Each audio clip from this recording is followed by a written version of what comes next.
powers. We're going to do some document development. Continuing from last week, we are taking roles from 4th edition creatures and converting them into a template of powers that we've developed through the martial power system.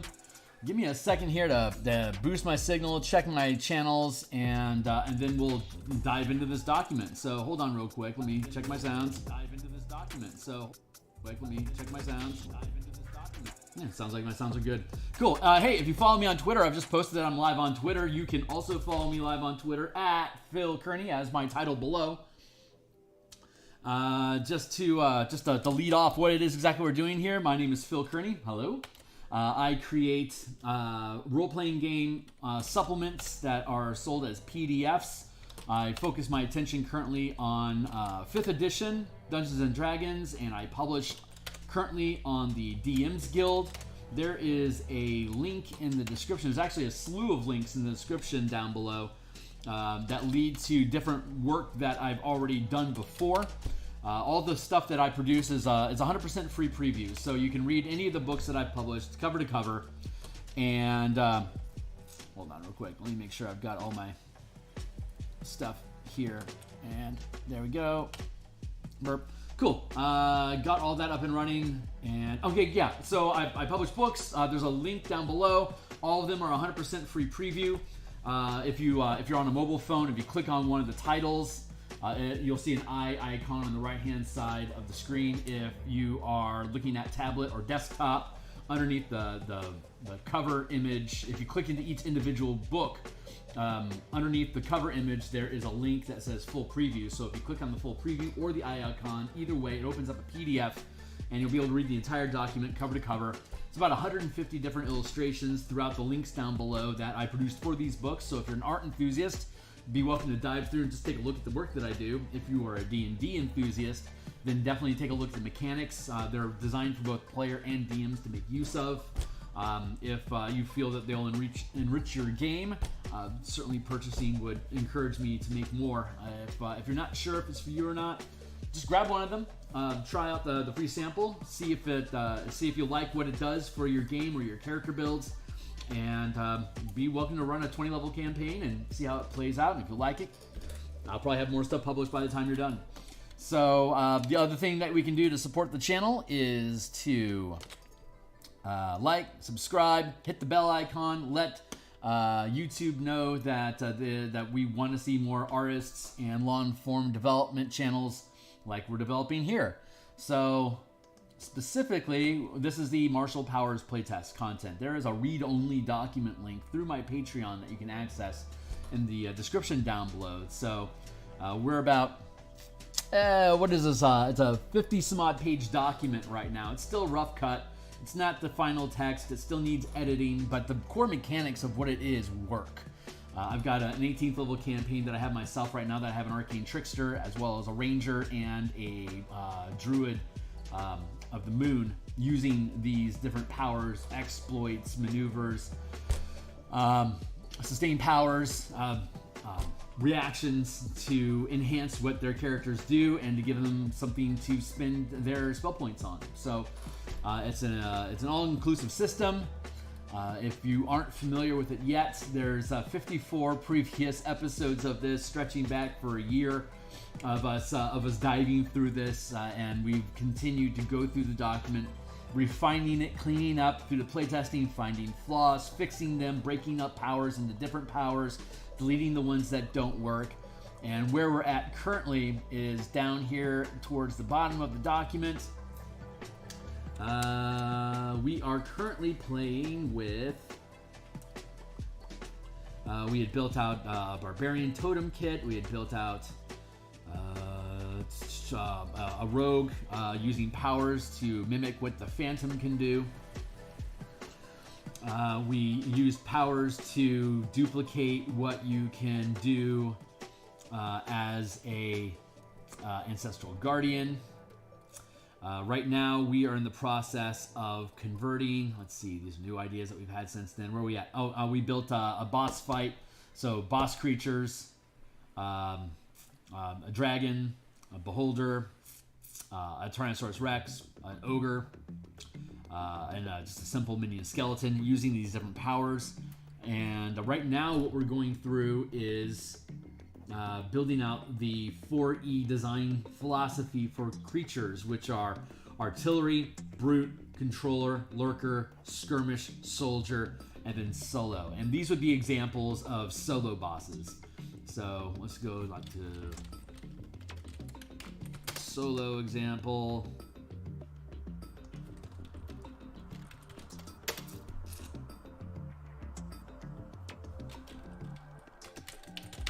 This would be more like a soldier example.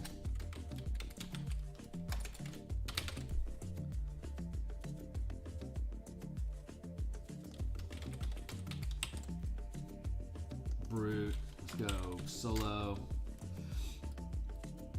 solo, solo.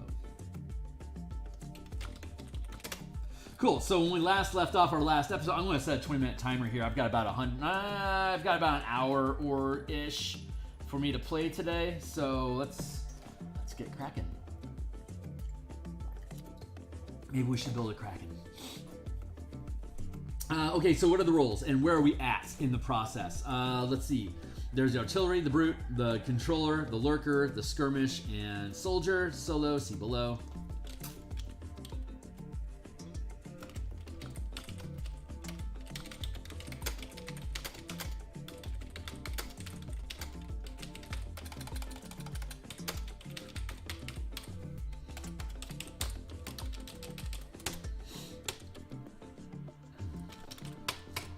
Okay, we've yet to build out the Soldier, a Skirmisher, a Lurker. We finished out the Brute, and we finished Artillery. So we're having one sustained power that is automatically locked on. Is just something that they'll always be able to do. We have things that creatures can do once per round. And we're limiting them to 2 options to keep it from being too complicated for the DM to have to think about what they're doing. This is generic. This is like just a generic template of, we call them kits. You can acquire, like from level 1 to 20, you can acquire up to 16 powers that you can spend during the course of the adventuring day. And those powers are divided into the 5 disciplines of power, which are exploits, maneuvers, reactions, strikes, exploits, maneuvers, reactions, strikes, and sustained powers. And here's the stack of them. We have about 140 different powers in total. We also let you purchase extra feats instead of an individual power. Feats don't cost any mana, of course. And you can also purchase damage types as well. So if you wanted to, you could ignore your mana pool completely. Just buy out a crap load of feats and different types of damage that you can deal when you hit with a weapon or an unarmed attack or a natural weapon. Any kind of attack roll that's physical in nature, not spell casting. But any kind of physical weapon or natural weapon, unarmed strike, all that stuff can use martial powers freely and intermixed between each other. There's a color coding system for what kind of damage types you automatically get. Like if you're playing Ravnica or Strixhaven or Theros and you're devoted to one of the gods, or if you're in one of the Strixhaven colleges, or if you belong to one of the Ravnica guilds, you have, according to Magic the Gathering, there's preset colors that you're assigned to, and each of those colors have a corresponding damage type. White has cold and radiant damage, blue has cold and psychic damage, but could also be lightning instead if the DM allows. Black includes acid and necrotic damage, red is fire and force, but could also include lightning if the DM approves. And then green is poison or thunder, and again could be lightning if the DM approves. Technically, according to Magic the Gathering, lightning is specifically red magic, but D&D has a blue dragon that breathes lightning. I mean, so, play both sides of the fence, whatever you want. We're just building a template system here that you can bend into to provide narrative focus for what your characters are. If you don't care about mana at all, but you like what the powers do, great. Go ahead and pick them up. You don't have to worry about color templates at all. If you want to use a color template, you can. You could also use the 4 elements as a template. If you look in the spell point bundle down below, the color mana spell point bundle now includes the elemental key supplement, which converts the way of the 4 element monk into a half casting class that uses different elemental mana, but it also has a color mana format as well. But generally, it's an elemental focus. So if you're an airbender, then you'd have lightning or thunder damage. You would limit yourself to having access to only air. So that would mean that you would automatically get lightning and thunder damage at 1st and 5th level as options. Just like with color, if you were Azorius, you would automatically at 1st level get either cold or lightning damage, and at 5th level either radiant or psychic damage. And you could always buy additional types of damage if you want. If you're using universal mana or like generic key, like from the player's handbook, then you don't get any type of weapon damage. You don't get any damage type for free. You have to pay for each of them. But if you get into a power system like a magic paradigm of like elemental or color or like light and darkness, it limits you to what you can. Like, you have to now rely on that mana pool and that type of mana to power the abilities that you have, and you are self-nerfing yourself to stay inside a specific theme. You may be able to kit out your characters that you can do pretty much anything that you want, but you are limiting your flexibility by having a specific type of key or type of mana available to you. So to compensate for the effort of self-nerfing yourself, we grant you free damage types. If you're playing like in a Bender campaign setting where you could only be one element, like you could be an earthbender, but you couldn't be like the avatar wielding all 4 elements. If you only have access to earth, then you wouldn't have acid and force damage for free. You would have chosen earth as your dedicated, that's your element. So you'd be able to pick up acid and force damage if you chose, but otherwise you just do physical damage like normal. Let's see. So those are the power paradigms. You can see there's a slew of elemental of feats that you can acquire as powers. So you get 16 powers by the 20th level. You could deck them out with all these feats, plus the feats that you get when you gain your normal ASI, like 4th, 6th, 8th, 10th, 12th as a fighter, or whatever. So that's a quick crash course in different powers. Here's our progression template, which we don't need for monsters. Monsters specifically can either always have a sustained power active, like for example, what's a fun sustained power that an artillerist can use? The go-to for ranged attacks, which is, zoom in a bit, so you can read it. Ranged Assault. So this is a sustained power. It costs 1 mana to activate. It requires concentration, which if you lose it, then you have to channel it again as a bonus or a standard action. If you decide to lock the mana, then you can't lose concentration, but it also reduces the maximum amount of mana you can channel at any given time by 1.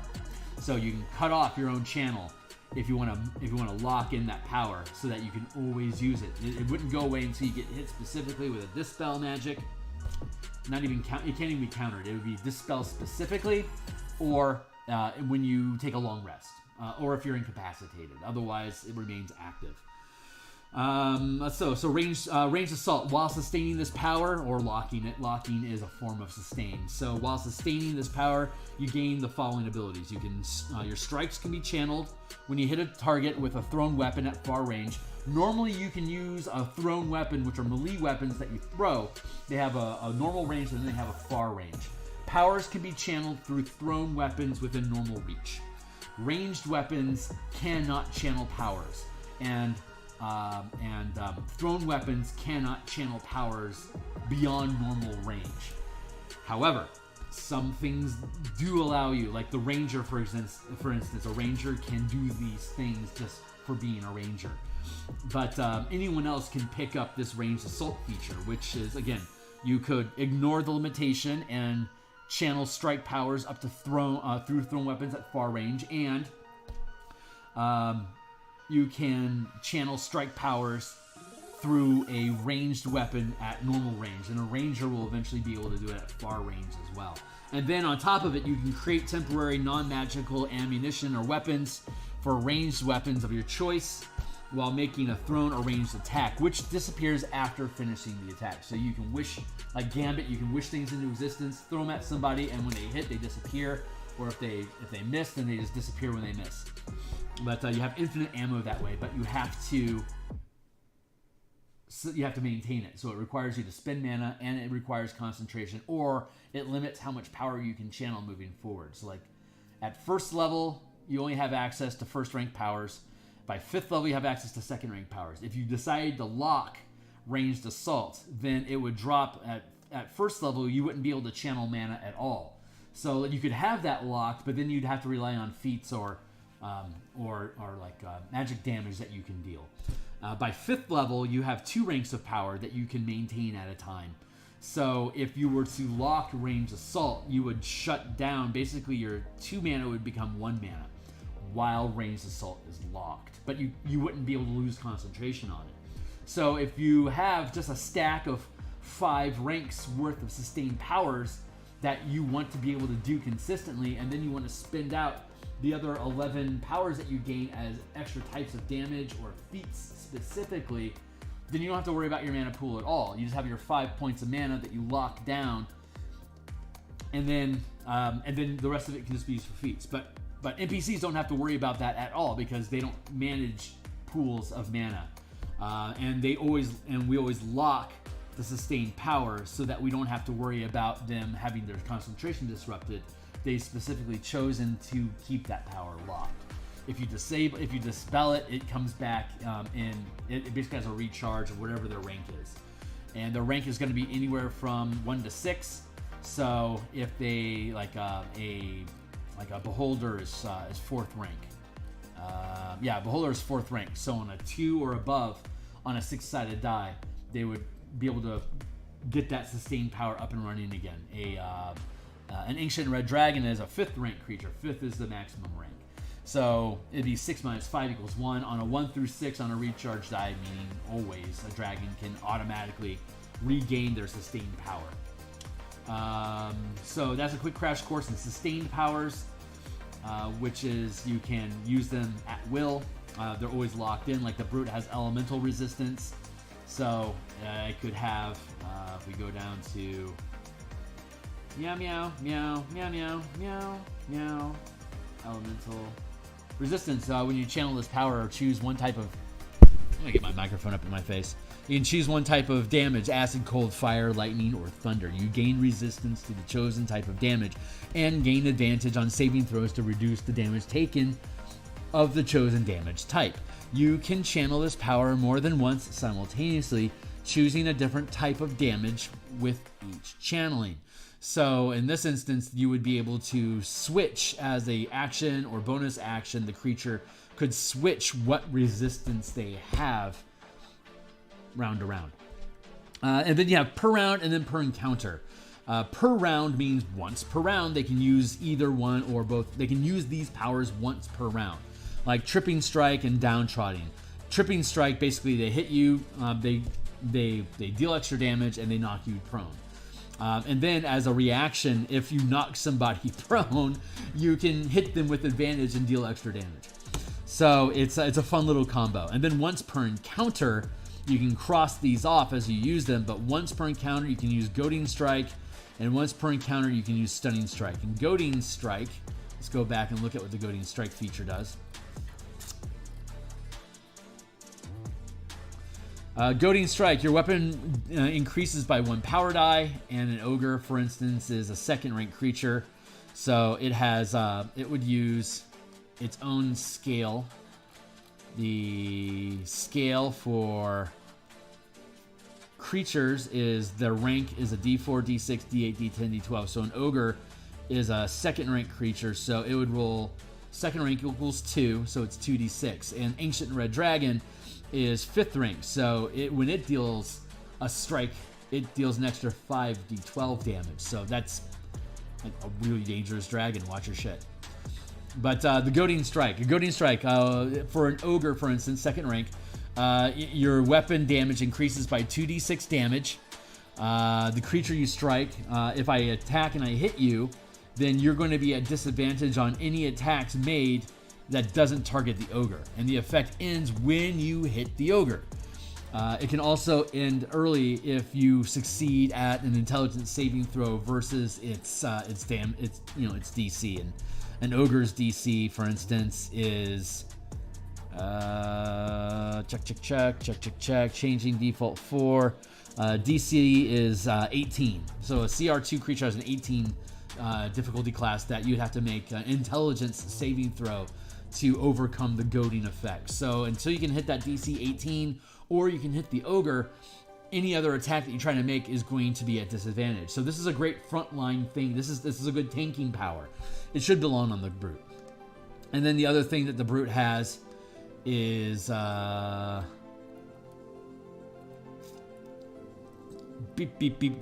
Strike. Stun Strike's great. So Stun Strike is a third rank power. Stun Strike, the damage increases in the Ogre's instance 2d6 damage, and the creature makes a Constitution. You would have to make a Constitution saving throw versus DC 18 or be stunned, and you can attempt to end the stun effect every at the end of each of your turns. So you get hit by this, you fail your save, you're stunned. At the end of your turn, you can try to override it. At the end of your next turn, you can try to override it. Yada yada yada yada yada until you're able to get free of that effect, or if somebody kills the Ogre, at which point it would drop the stun as well. So that's the quick skinning on how that stuff is. And then you have that's the per encounter and then per round. So we've built out artillery, we've built out Brute. We're currently working on a controller, a lurker, a skirmisher, and a soldier. So a soldier is the way that we're defining a soldier is a combatant that synergizes working with other creatures. They are kind of a combat support role, kind of like a battle master that focuses on maneuvers that grant other allies additional action economy, bonuses to attacks, etc. So the soldier is going to be focused on helping other creatures on its team get more use of action economy or to switch up what they're doing. A skirmisher is they play keep away. They harass with melee and short range attacks. They are there to disrupt concentration and to and just to do DPS, to just the damage per round. And then the lurker is a sneak attack, stealth, ambusher, deals lots of damage. Don't see them coming. They disappear. So they're kind of like skirmishers. But you can always see where a skirmisher's at, and they are specifically making noise on the battlefield, while a lurker is lurking. They want to catch you off guard. And then the controller is specifically preventing you from being able to move, preventing you from being able to make attacks, disrupting concentration.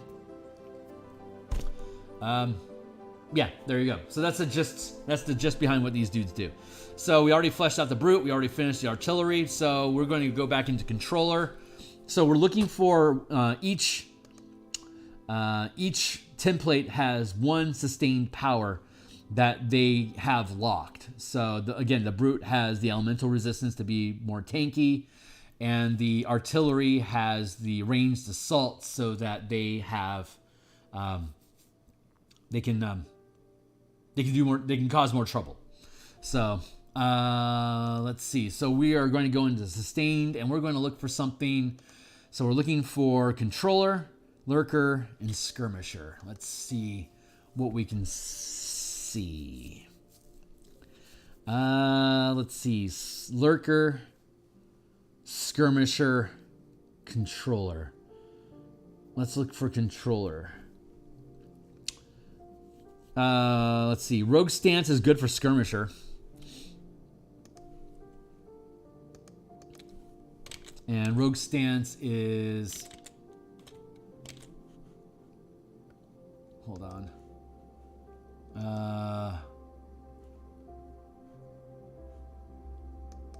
There we go. Rogue stance, skirmisher. There we go. 1 sustained equals rogue's stance. So what rogue stance allows you to do is, if you sustain this power, you can use a bonus action to dash, disengage, or dodge. It gives you cunning. It gives you cunning action from rogue. It's a concentrate. Again, it's a sustained power. It's a 1 mana thing. There you go. It's perfect for a skirmisher. Let's see.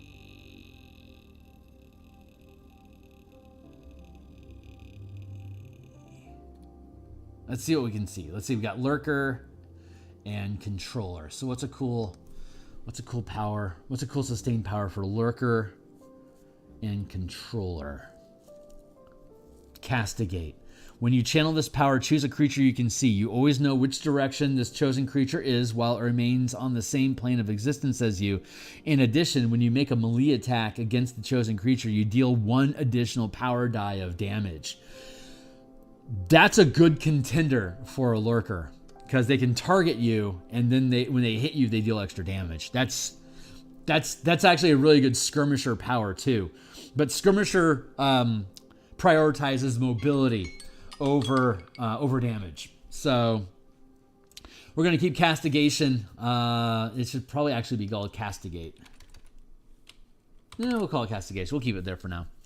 That is one of the rights. I believe it's one of the rights from the Blood Hunter. We converted all the Blood Hunter features and rights and curses into powers. So if you don't want to be an emo bleeder to gain access to Blood Hunter features, you could instead play either a paladin or a ranger. Are fantastic Blood Hunters, and you can just pick up a shitload of Blood Hunter powers instead of the rights. Instead of spell casting, you can pick up powers, but you would otherwise gain, like you could do like a ranger swarm keeper as a Blood Hunter. You could spend, instead of gaining spells, you could choose instead just to learn a ton of Blood Hunter features. But let's see, Deadly Presence. While this power is sustained, while this power is sustained and you are not restrained, stunned, or paralyzed, any creature you see that begins its turn or moves within 10 feet of you takes weapon damage equal to your proficiency bonus. So that's just passive damage. That's basically Thicket of Blades, which used to be a martial power. It used to be a Book of Nine Swords from 3rd edition. One of the stances in 3rd edition. Let's see, Opportunist. Opportunist is player facing mostly. It's a really cool. It's a cool solo boss sort of thing. It allows you to exchange your attack actions per round for additional opportunity attacks if there's an option for opportunity attacks to be used. But it's highly conditional, and it's only opportunity attack. So I don't think it makes for a great solo boss action, because like multi-attack is technically multiple attacks, but it's a little wonky. So I'd rather just leave that as a player-facing option. Let's see. Unnatural resistance, no. Weapon resistance, no. Daunting Presence. While sustaining this power, attack rolls against you are made with disadvantage. And when you are targeted by an effect that requires you to make a saving throw, you roll with advantage. That is a viable option. Ooh, Flurry Attack. When sustaining this power, you gain a bonus action to make 2 weapon attacks. You can use a bonus action, including the action used to sustain Flurry Attack.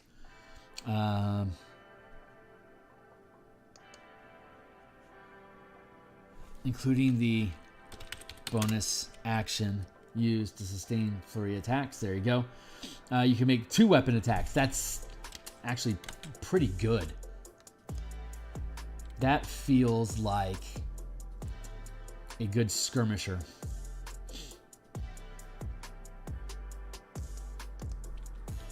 And Flurry of Blows, what is that? Is that 3rd rank? Yeah.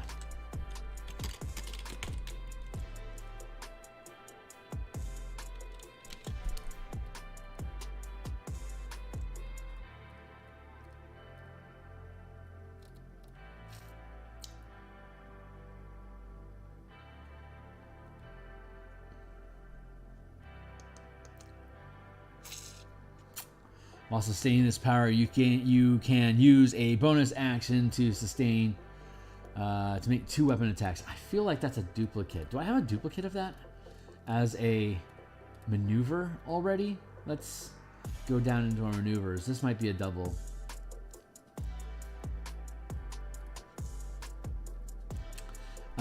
Let's see. Maneuver, we have bonus attack for 1 mana, which is making an attack with a weapon. You can either making it as an action or a bonus action. You can make an attack with the weapon that you're holding. Maneuvers can be used as either you can either activate a maneuver as an action or a bonus action. And you can do the same one twice in one round. So like you could do coordinated dash twice. You can empower a target ally within 30 feet of you to use their reaction to take the move action. You could do that twice in a round if you wanted to, as an action and then as a bonus action. So we have bonus action, bonus attack, which is an extra attack, which you would obviously use for your bonus action because otherwise you're just spending mana for nothing. Is it second rank that we have double strike? I believe it's double strike. Yeah, double strike. Make 2 weapon attacks with advantage. Okay, so, oh god, that costs 3. Okay, so that's a little different. It doesn't require you to use your bonus action, so double strike could be used. It's expensive. It costs 3 mana to use it. So if you wanted to, like, say, a paladin, for instance, or a ranger, that only normally has 2 attacks per round, you could, if you wanted to use this as out of the box, it would cost 6 mana for both an action and a bonus action. But as a result, you could make 4 attacks in a round doing so. So that's not horrible. And the advantage is nice because all the attacks are made with advantage. So a rogue is still limited to only 1 sneak attack per turn. But this would certainly allow you to help make sure you get that sneak attack in when you're making your attacks. But it's a maneuver, so it can be done on the fly as either an attack or a bonus action. And if we go down here into sustain power, it only costs, what did that cost, 3?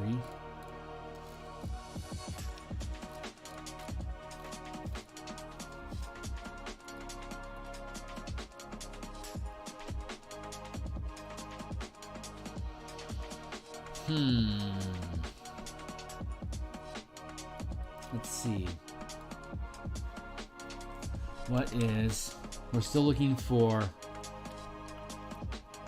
we're going to do maneuver.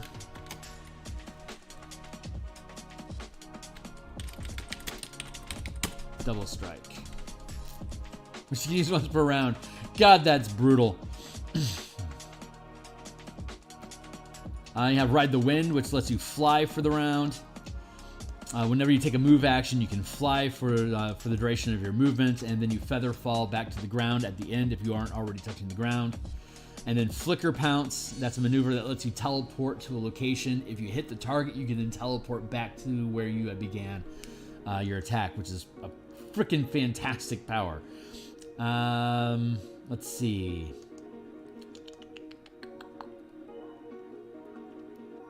Oh god, I guess we just finished the skirmisher. So let's see, we're looking for a sustained power for the lurker. There's gotta be,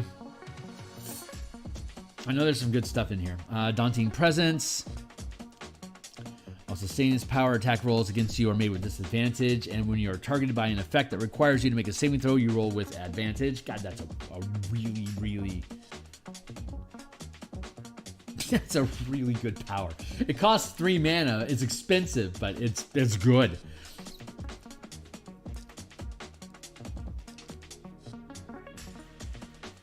When you are targeted by an effect.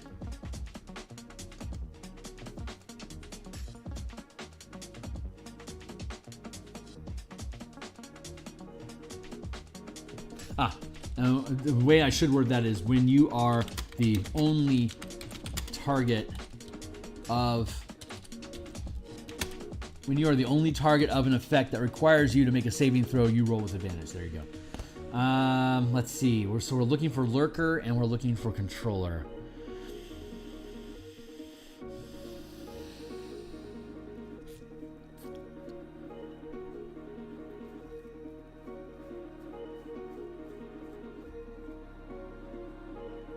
Let's see. Ghost Walker. While sustaining this power, you, as a bonus action, including this round, if the power is channeled using a bonus action, you can become incorporeal. Any round you end within an object, you gain 1 level of exhaustion, and you're ejected from that space, returning to the last position you occupied on the nearest location to that space. Nah, not for a lurker.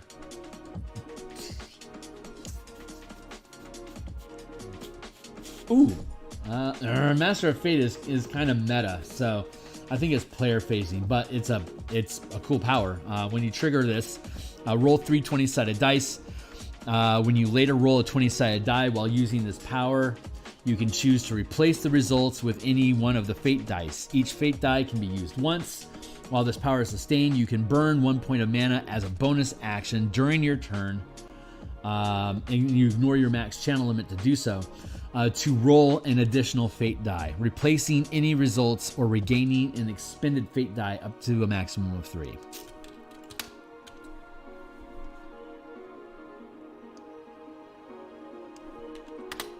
Unused fate dice are lost when the power is dismissed. So you can continue to reload your fate dice by spending a point of mana, but you don't know what that result's going to be. It could be good, it could be bad, it could be crap.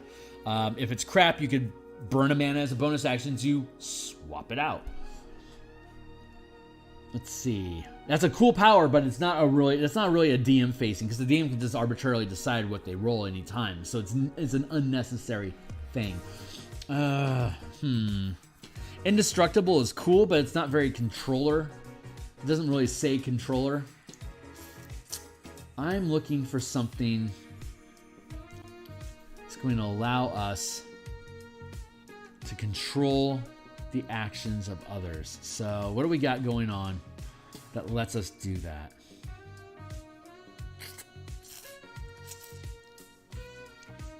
Mind Sense is kind of a roleplay feature.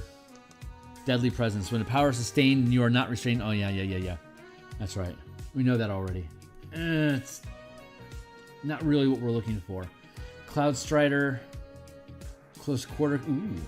Close quarter combat. While this power is sustained, all melee attacks you make gain the grappling strike power as detailed above, adding 1 power die to your grappling checks. In addition, you can grapple as though you are 1 size larger. That's actually a decent contender.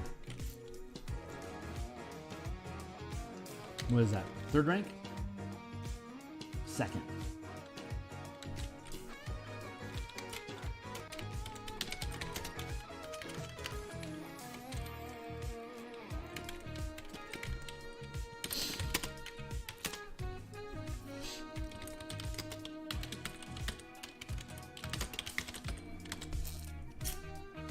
Close quarter combat. While this power is sustained, all melee attacks you gain, gain the grappling strike power. So, hey Hornetico, it's good to see you, my dude.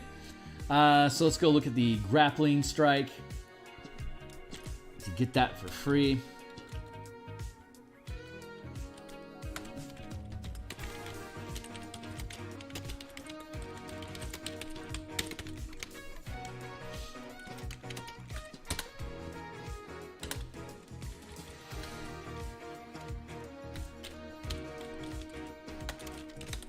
Each attack.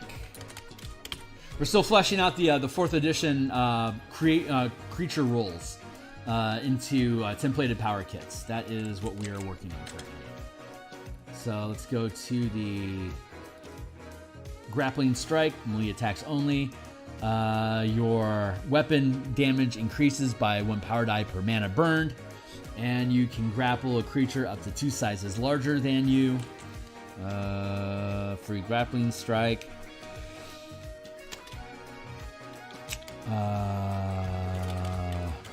1 power die.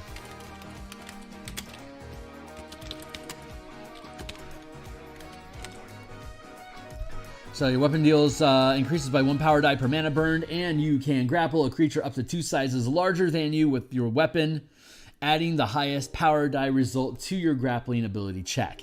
The grapple ends when you choose to, or attack another creature with the grappling weapon, or you are incapacitated. The grapple ends. Let's see.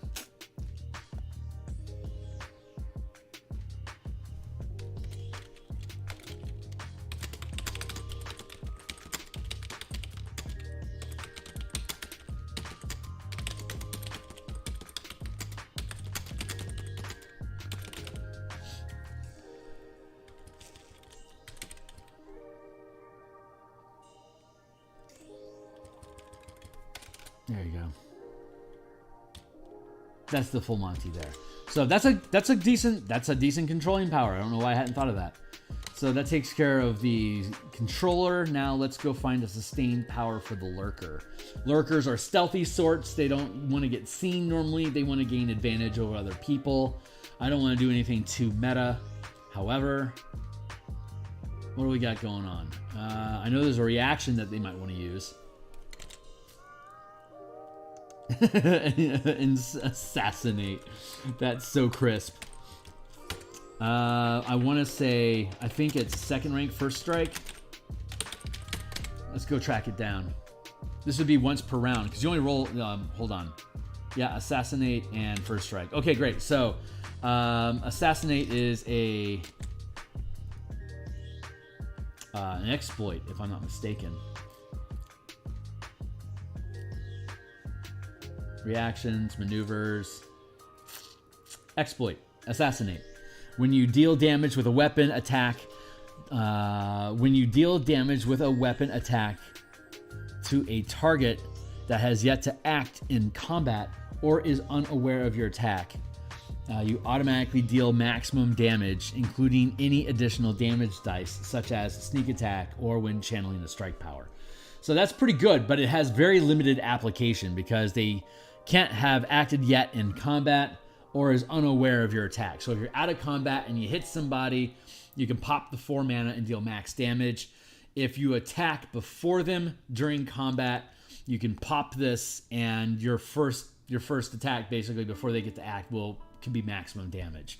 It doesn't deal any extra damage. It doesn't cause a crit. It's just if you hit, you can pop this and it will deal maximum damage. It's an exploit, not a strike. You can use it with strikes. Strikes cause conditions and deal extra damage. Exploits modify die rolls in general. So it's appropriate that it is an exploit and not a strike because it's not dealing additional damage. It is instead maximizing the damage that you're naturally dealing. That's kind of the design space there. But this is what I was looking for, first strike. So instead of rolling initiative, if an enemy is within range of your weapon attack, make an attack roll against that enemy instead. That's double speaking. Let's go like this. When you roll initiative, comma, if an enemy is within range of your weapon attack, make an attack roll against that enemy instead. Period. That makes sense now. The result of the roll is your initiative count, in addition to dealing any damage if the attack succeeds. So, as an exploit, you roll initiative. You don't. Instead, you use first strike. You make an attack roll instead. If that attack roll hits, then you dump assassinate in on top of it. So you make an attack, you hit, you then assassinate, it deals maximum damage. Bob's your uncle. So, first strike and assassinate. It's per encounter. When would you use this in your encounter? When you roll initiative. It's perfect. So, second exploit, EXP.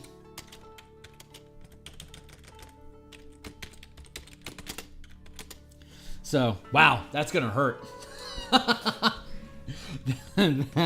that is going to hurt. It's also a great that routine is also a great replacement for like the actual rogue assassin class. Like since the way this is built, the default setting for martial powers is that a rogue, a fighter, and a barbarian uses the subclasses that we built to gain access to martial powers instead of taking another subclass. Like in this instance, the rogue could normally take assassin and gain your assassin stuff. But if you take this instead as a martial trickster, you gain these different class features that lets you manipulate and exploit the channeling feature, your mana pool, and what you can do when you channel different powers. It's designed to lean in to a meta-narrative space that you are maximizing the use of mana that you have. But as we can see, you get 16 powers to choose from. You could kit out your character so that you're gaining these powers when you hit the levels that you need. Like you gain access to 4th rank powers at 13th level. So by the time you're a 13th level rogue, you would be able to have access to both the first strike and the assassinate ability, which are arguably better than what the assassin gives you as a subclass itself. Alternatively, if you wanted to, if the DM wishes, you could allow rogues, fighters, and barbarians to keep their normal subclass, but they also gain the power scaffold. So you would be able to... We got another 20 minutes, no problem. You would gain the scaffold. So you would be able to, on top of like taking the assassin subclass, you would also, like if your DM thinks that martial classes need more power, for instance, then you could tack on the progression table so that a rogue would gain 1 mana per level. You wouldn't gain any of the efficiencies and exploits to manipulate their mana pool that the rogue would, the martial trickster would get. But you could take assassin and you'd have 20 mana per day and you'd have up to 16 powers, which could be swapped out for feats if you wanted to. So you could allow your you could take a frenzy berserker, for instance, for barbarian, and then stack on the power scaffold onto it. And since you don't have any of the channeling features that you would gain from the Path of Raging Fury, you could instead just choose to get a shitload of feats and just keep the Frenzy Berserker as is, or gain additional types of damage on top of it, because you're not gaining any of the features that allows you to maintain concentration, so you wouldn't be able to like use any of the sustained powers, which means you don't gain any benefit from like from the Destructive Purge power. You don't gain any benefit from the Empowered Wounds, the Furious power. None of those things make any sense because you wouldn't be able to properly channel with your class features. So you could go either way. If you just take the scaffold without the subclass, these the fighter, the rogue, and the barbarian become significantly weaker because all 3 of these subclasses grant opportunities for you to. You only get 20 mana per day if you're just hanging out and having fun. But if you're in combat, all of these classes gain options to get to recycle their mana, to get mana back, so they can do more and more stuff. The fighter's the best at it. The rogue is the best out of combat because they can swap out sneak attack dice for extra mana on the fly if they need to. And the barbarian is the one that gets the least amount of leverage out of their mana, but the Empowered Runes at 6th level, as a reaction to taking damage on a critical hit while raging, you can recover a number of spent fury equal to the maximum power, max rank of power gained as a barbarian. So if you're a 15th level barbarian, you have 4 ranks of power as a barbarian. So if you take a crit hit while you're raging, then you can regain 4 mana. So that has like very loose Bag of Rat feeling. Like Bag of Rat is basically you kill a rat and you gain something. It's basically for free, right? But the problem is that you have to get a critical hit to be able to use it. You have to be raging. So you don't have unlimited rage until like level 18. So that's not a problem. You have to actively be raging. And while you're actively raging, you have to receive a critical hit. So if you're trying to think about a Bag of Rat exploit, basically it would be, I'm going to stab you a shitload of times until I finally crit on you. But you have to take damage from it, so I'm going to have to do at least 1 point of damage. So I could potentially do, say, 20 damage to you, but that's gonna take 20 rounds. So I've burned through my rage already, so I'm gonna have to rage up again and have you continue to attempt to do so. Meanwhile, I'm taking damage from it, so I'm gonna have to have that damage healed. So by the time you get done stabbing me so much that you pull a crit that's gonna give me 4 mana back, chances are you're going to have to spend a heal spell that's gonna cost potentially 3 points of mana anyway for you to get it all back. It was a big waste of time. See, the thing about Bag of Rats as an action loop exploit is that it has to be it has to be, it has to make more sense for you to use that bag of rat option than just to go on about your day. If it's so easy that why wouldn't I do it? You have to have penalties and conditions that prevent you from just effectively spamming something to be able to gain a benefit out of it. So the amount of damage that you're going to take is probably going to be more significant than the potential of getting like those at 6th level it'd be 2 points back. For instance, you could potentially take 30 damage to get 2 mana back. It doesn't make sense, and you're gonna have to waste a bunch of rage to do it in the first place.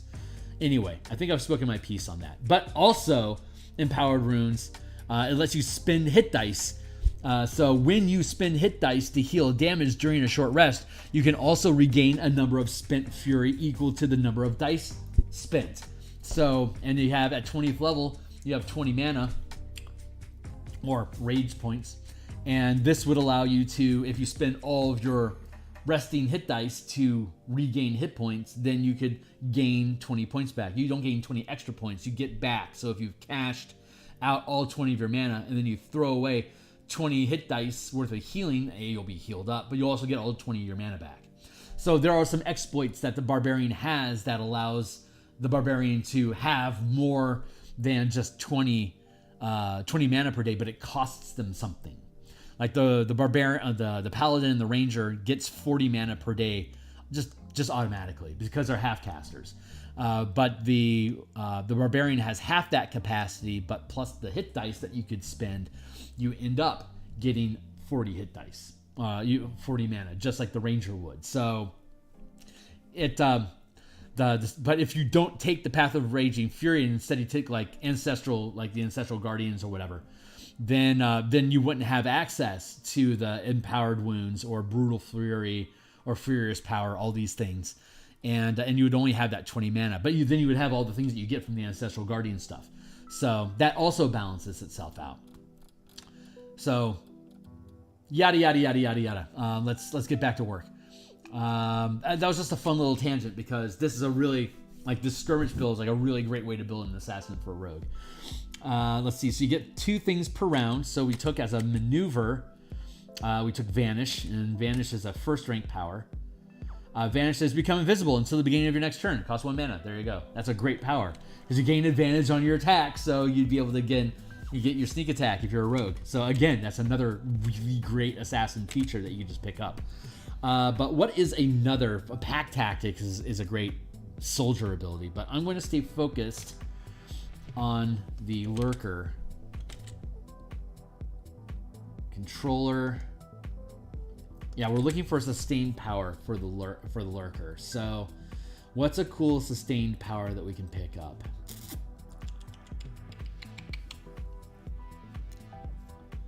Crouching stance. When you channel this power, you gain the following abilities. You can crawl and stand from prone without requiring additional movement. So you can automatically, you just basically neutralize the prone position. Attack rolls made against you while you're prone by creatures within 5 feet of you don't have advantage. So you neutralize the penalty of being prone. And attacks you make while prone don't have disadvantage. So that's good. And then on top of it, you gain advantage on dexterity checks, stealth checks while prone. So basically you're really good at crawling around. We could pick that up for the Lurker. I don't know if it's the best choice, but it could be done.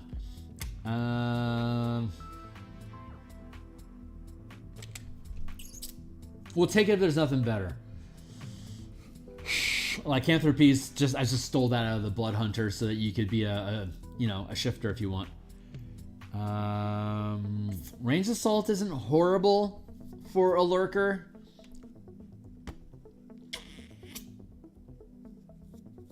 I think there's probably a better option though. Mind Sense isn't bad, but just as a generic template, becoming a psychic doesn't gel. It's not the right flavor. So let's see. While this power is sustained and you are not restrained stunned, you can deal damage around you. You gain advantage on charisma and dexterity checks. It's the right flavor. No, it's not the right flavor for a Lurker. Strange metabolism. Immune to poison damage. In the poison condition, in addition, as a bonus action, you can make an unarmed attack that deals 1 power die of poison damage. And the creature must make a Constitution saving throw or be poisoned until it succeeds a Constitution saving throw at the end of each of its turns. That's not horrible. I also stole that from the for the Blood Hunter. So strange metabolism for a lurker isn't a horrible choice. Sturdy, advantage on Constitution and Strength checks. Unnatural resistance, no. Weapon resistance, no. Daunting presence, no. No. Haste, no. Go. Lurker, hide in shadows, strike with advantage. Ghost Walker isn't horrible, but again, that makes every lurker a ghost, and that's not really what we're looking for. We're looking for something more generic, less flavorful. You can always swap these things in if you want to make a flavorful ghost, like ghost creatures to fight, but that kind of makes them ghosts, and that's not generic enough. While sustaining this power, you gain 1 additional attack when you take the attack action. That's player facing only. Master of Fate. We might just have to let it go. We might just have to skip a sustained power for this guy.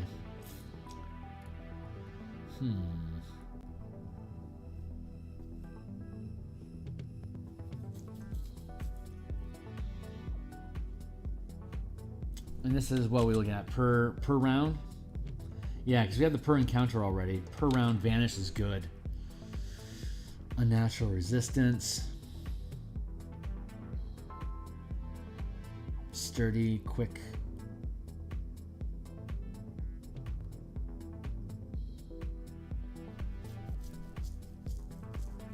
Lurker, hiding. Okay, well, we'll take it then.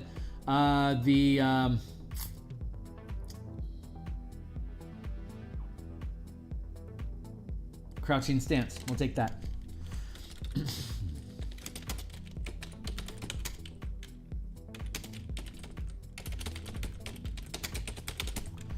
That helps him hide. That kind of makes sense for a lurker. Thematically, flavorful, literal, I think it works. Crouching stance, vanish is pretty good for the invisibility thing. First strike, assassinate, so we have 1 per round option that's open. We can do it once per round, so I feel like a reaction would be a lot of fun here. So let's see if there's any cool reactions we can grab.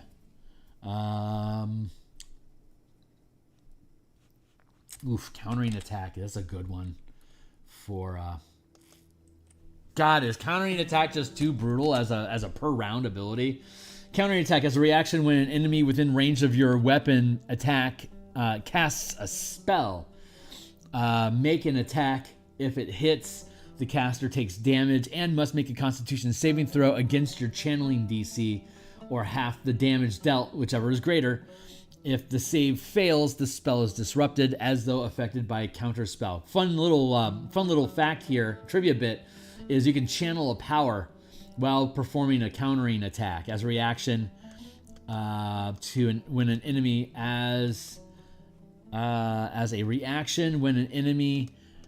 within range of your weapon attack casts a spell, make an opportunity. I should list here specifically, make an opportunity attack. If it hits, I'm calling it specifically an opportunity attack so it can trigger off of the sustained power of Opportunist, which allows you to exchange the number of attacks you have per round for additional opportunity attacks. So when we define a reaction as if a reaction will allow you to make an attack, if we define that attack specifically as an opportunity attack, it then qualifies for Opportunist. So we want to pay attention to that language. If it hits, the caster takes damage. The DC is either your channeling DC or half the damage dealt. And if you're using a strike, if you channel a strike while making counterattack, that could be like an extra 5d10 damage that you're hoisting onto the guy. So like their DC could be 30, they're going to fail it. But it's going to cost you 3 mana to use it. So, good trade-off. Better than Counterstrike, or better than Counterspell. Nasty, though.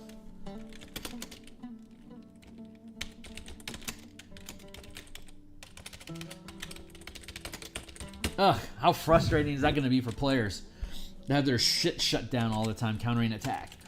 Fuck them. If you don't want to have all your shit countered, then maybe you should kill that. You should kill that controller fast as possible. Hey, we just finished the controller. That's freaking awesome. So the lurker, all we need is 1 power for the lurker, and we're sitting here chewing on. Ooh, God, Anchor's a good one. Do we have that already? Yes, we do. Fucking Anchor is so cool. As a reaction to a creature attempting to move, teleport, or shift planes, they take a power die of damage for every mana burned, which is per mana burn, and it's going to take 3 mana to do this. So they're going to take 3 dice of damage. And then they have to make a charisma saving throw against your channeling DC, and it can't move, it can't teleport, and it can't shift planes until the beginning of its next turn. So that's just stick around, Vecna. Get schooled. But for a lurker, not quite the flavor we're looking for. Lurker, hidden stuff. Lurker. Let's look for something cheaper.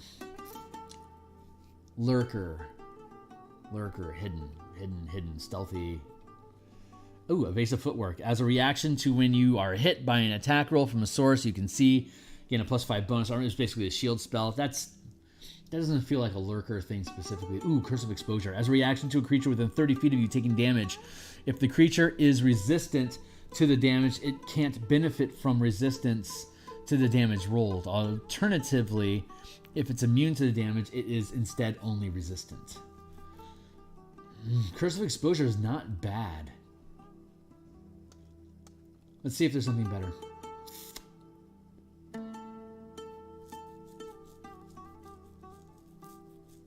Telekinetic Bubble. Double Strike, Flicker Pounce. Lurker. Ooh.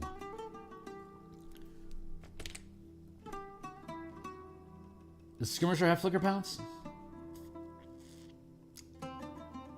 Yeah, it has Flicker Pounce as a once per. So that's the Skirmisher. That makes sense.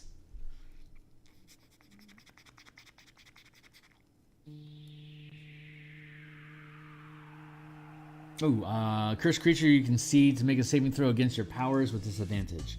The effect ends when the creature succeeds a saving throw. That's very meta, so I don't think I just want to stick that on a lurker.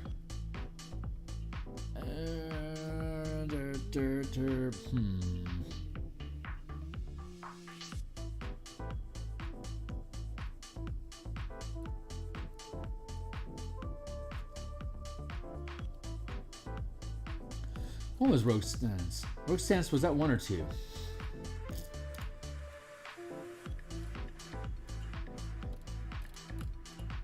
I think it's 2.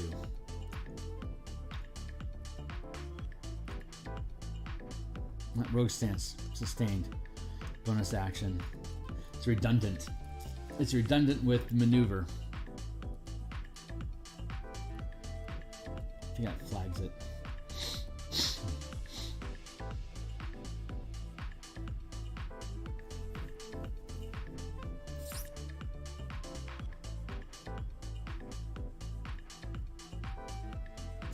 It has value because you don't have to worry about yeah, sustained is okay. Let's see, we're trying to distract. Target creature you can see within 30 feet makes a charisma saving throw. Fail equals no reaction until it succeeds at the end of each of its turns. Jesus, you can just that's just a mean one to do to the players. God, but it's a freaking great soldier. Exploit 1. Oh, maneuver.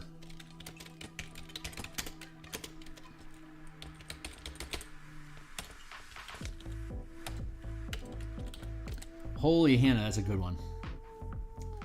There's so much good soldier shit. Hypertunistic. When you make an opportunity attack, you can attack the same creature twice. I love that. That's good. That also stacks with Opportunist. So not only can you you can swap out your attacks with additional opportunity attacks. When you hit with an opportunity attack, you can spend 3 more mana and attack twice, which allows you to do 2 strike powers on top of it. So you can hit, smite. It's expensive, but it's something. I mean, if you really want to Nova something, you can do it. Precise attack. When you make an attack roll with advantage and roll 1 power die on a channel, adding the highest result to your. Actually, precise attack is probably just the best one to take. Well, I'll take that one. Skirmisher. 1, 2, 1, 2, 1, 2, 1. Wow, we finished skirmisher, and then we'll go with precise attack. So simple.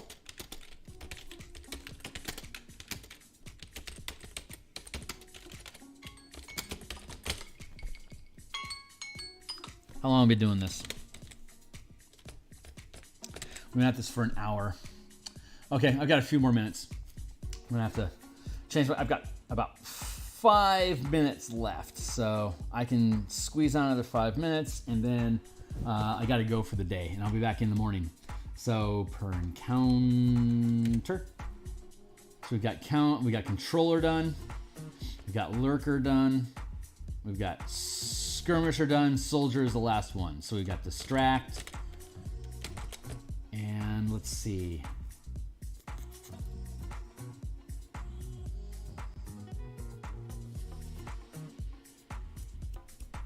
Cooperative effort. When you're using the help action to grant advantage, nah. Face strike, ride the wind, swift attunement, nah.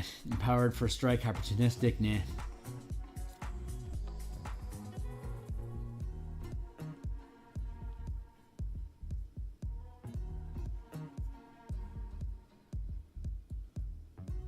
Range strike. You're making an attack with a ranged weapon at normal or far range. Roll with advantage. If you hit, you can channel a strike power. Let's see. Natural Hunter. Overrun.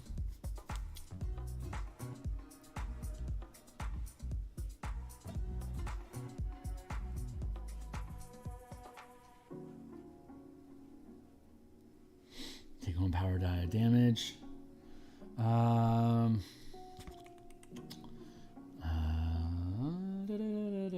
Gifted, field medic, extended attack. When you're making a melee attack with a weapon, your reach increases by 5 feet. Additionally, you can roll 1 power die per mana channel, adding the highest roll to the attack.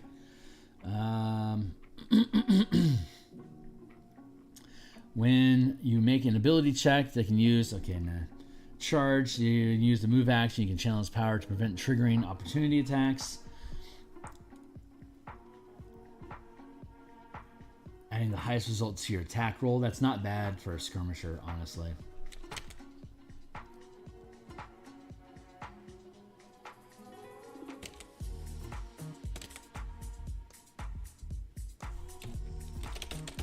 Charge. That feels better for a skirmisher. You roll advantage per mana channeled.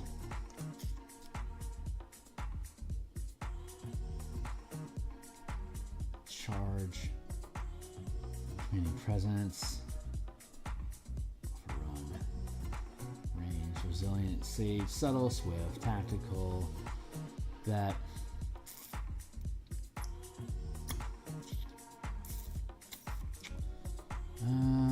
Coordinated attack. You can empower a target ally. These are maneuvers which can be used with an attack, with an action or a bonus action. Let's see. Coordinated attack, coordinated dash. Take the move action. You can empower a target ally within 30 feet to use their reaction to make an attack. Rolling 1 power die per mana channeled. Adding the highest result to the ally's attack against a target you and your ally can see.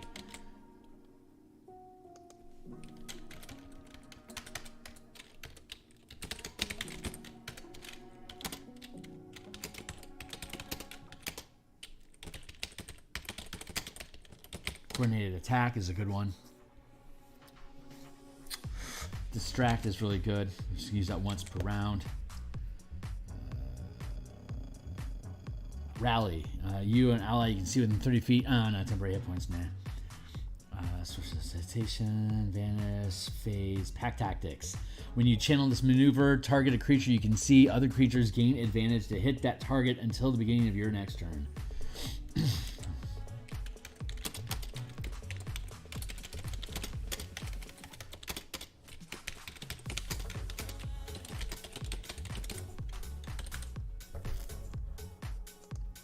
So we need a sustained power and a once per encounter.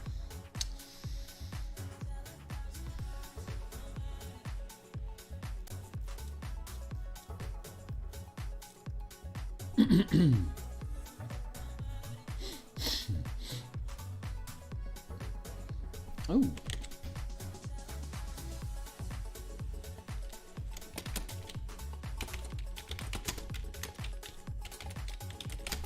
Let's do that instead. Pack Tactics as a once. That's going to be per encounter. Instead of Pack Tactics is going to be Pact Tactics. Pack Tactics. Damn it. All right. What was that? It was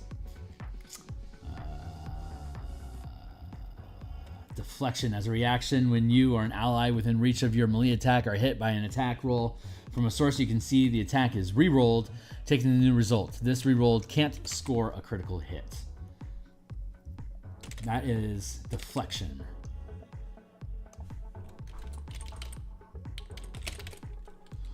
And it should be a reaction. Yeah, reaction 1.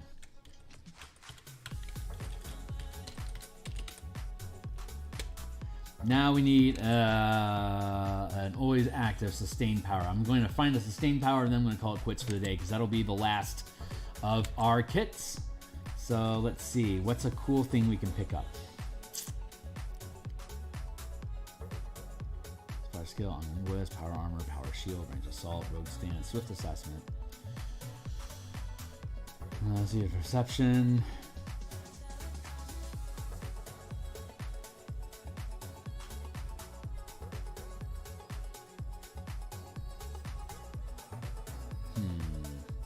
Astute. When sustain his power, gain advantage on checks. Nah.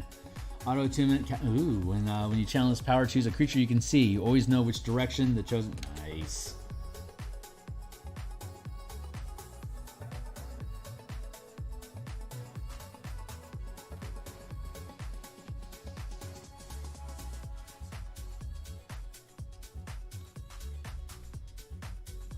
Assault.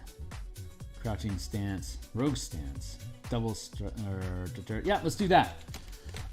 What is that? Castigation is 2. Sustained.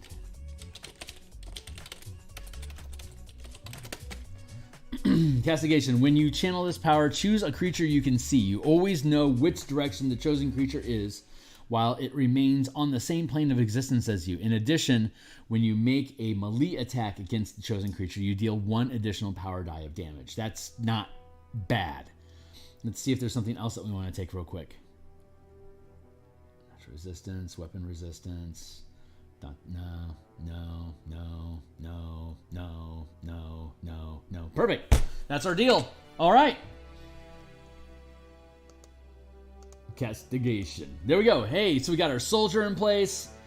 Synergize with allies against heroes. Damn straight. This guy is just stacked. Yeah, that's a great template. These are all great templates. I think what we're going to do next week when we come back, I want to look at. I don't know if it'll demonetize and strike me or not, but I'm going to look with. I want to look at some of the footage from the Blade Runner cartoons, and look at that as a base template for a monk skirmisher.